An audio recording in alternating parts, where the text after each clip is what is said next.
Hello, welcome to part 3 of Washington's World's Fairs with Miss Jarman. In part 1, we talked about just the general history of World's Fairs. We talked about what a World's Fair even is. In part 2, we talked about the World's Fair that was held in Seattle in 1909 on the UW campus. And today, in part 3, we're going to talk about the one you probably know best, the 1962 Seattle World's Fair, which gave us the Space Needle. All right, let's get to it.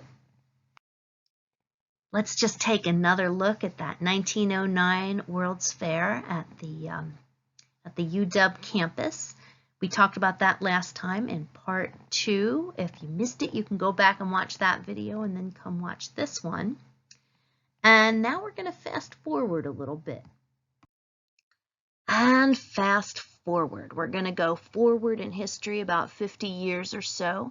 It is now the mid-20th century, and colonization looks a little different. We started out kind of just like this.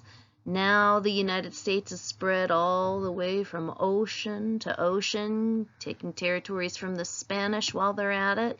They've acquired all these naval bases in these outlying areas, Hawaii, Philippines, way over here. There's not much earth left to colonize. So now we start looking at the moon. Now another country was looking at the moon too, and that was Russia. So in the 50s and 60s, the United States had their sights set on the moon, and they wanted to be the first country to put people on the moon. That was a big focus in the 50s and 60s. And that is what became the theme for the 1962 Seattle World's Fair. It was all about the future, with an emphasis on the space race, seeing who could be the first country to land people on the moon. The space race, they called it.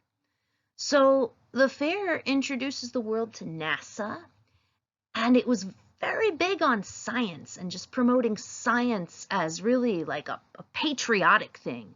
And science was going to be our path to victory over the Russians. The fair also dramatically changes the look of Seattle.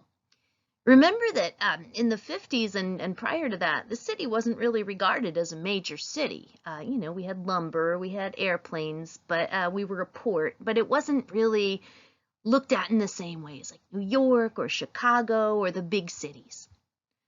So the planners of the fair saw an opportunity to change that. And they wanted to impress all these visitors who would be coming for the World's Fair. And one way to do that was with these new modern buildings. So we see the Space Needle, and let's actually take a look at the then and now. So this is a view of the city of Seattle in 1962, taken from the Space Needle. That's about how tall the buildings were, and this is what the city looked like. Now let's fast forward to today.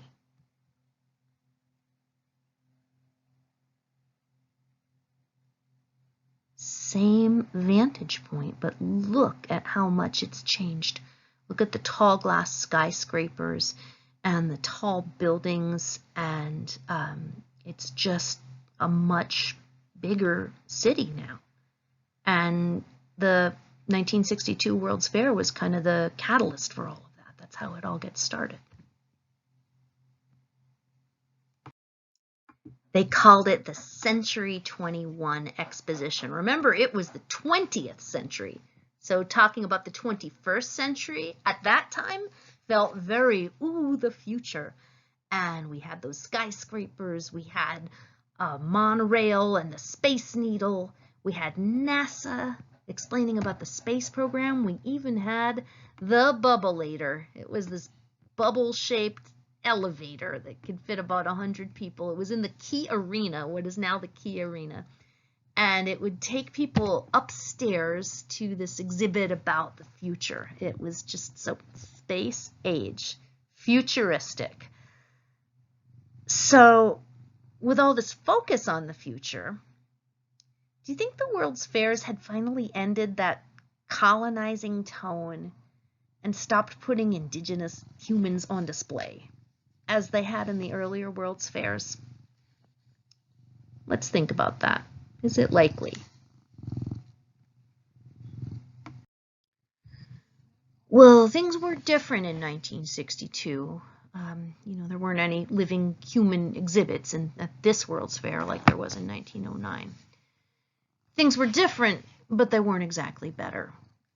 We'd had systems in place for years at this point, reservations, boarding schools, and those things had a devastating impact on the people.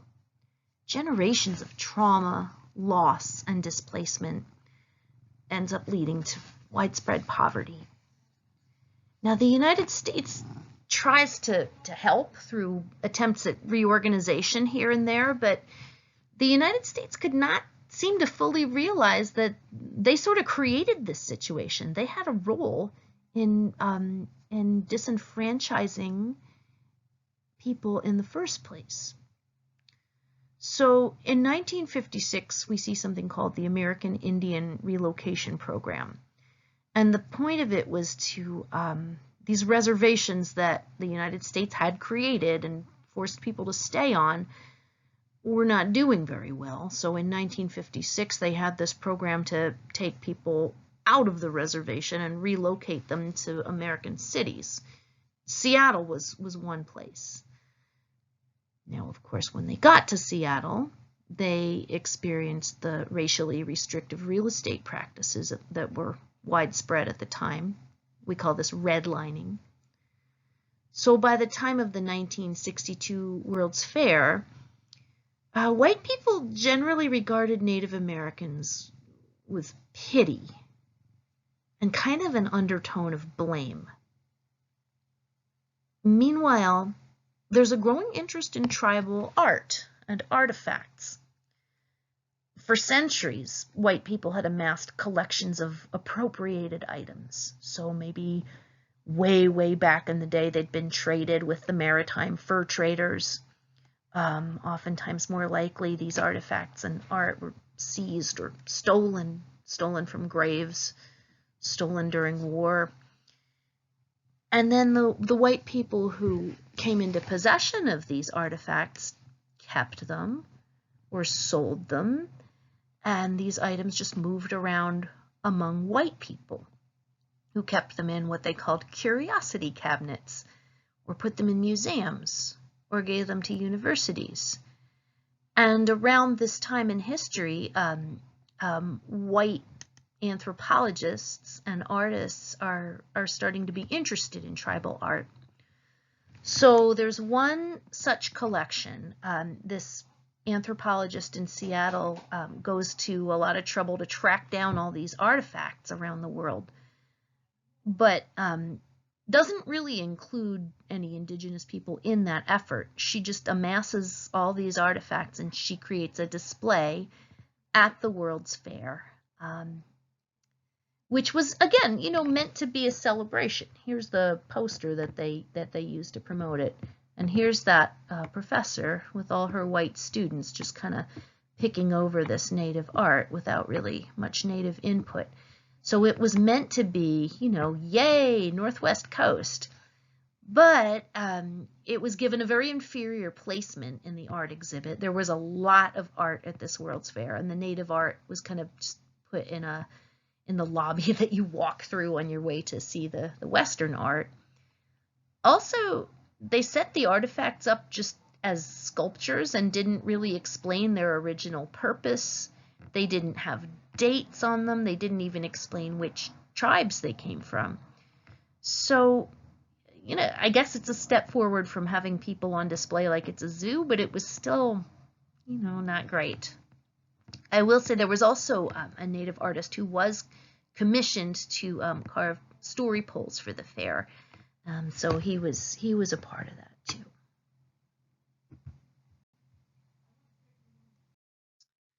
So that's where it's at in 1962. Things are different from 1909, but not quite better. not quite better. Still very much a colonist perspective when it comes to Native American people in Seattle. That's about to change in the late 60s. And then we'll see what that looks like at the last World's Fair that Washington hosts in 1974 in Spokane. So that's going to be in part 4. This is the end of part 3. There is a really fun documentary about the 1962 World's Fair. You can scroll down for it. I have it right here on Schoology. I really encourage you to watch it. You don't have to, but I think you will enjoy it. Maybe invite somebody to watch it with you, and you can learn even more about the 1962 Seattle World's Fair. And I'll see you next time.